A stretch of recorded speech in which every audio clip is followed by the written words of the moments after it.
Si t'es fan de jeux vidéo d'action, tu as sûrement fait avancer la recherche scientifique sans même t'en rendre compte. Dans le jeu Borderlands 3, tu peux prendre part à la plus grande initiative de science citoyenne au monde.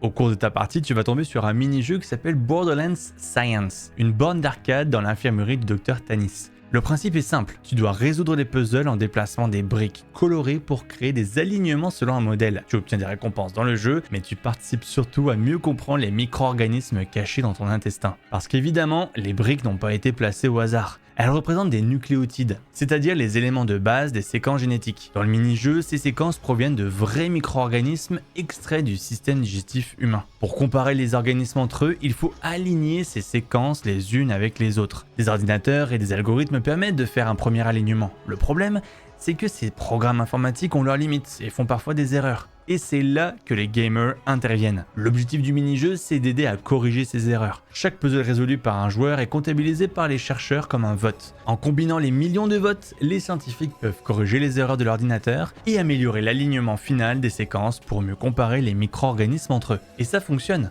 Selon les chercheurs, ces données ont permis d'obtenir une meilleure analyse de séquences des micro-organismes par rapport à d'autres méthodes informatiques de référence, et aussi d'améliorer les algorithmes d'analyse pour qu'ils soient plus performants et effectuent moins d'erreurs d'alignement. Derrière ce mini-jeu, il y a un groupe de recherche mené par Jérôme Wadispul de l'université McGill.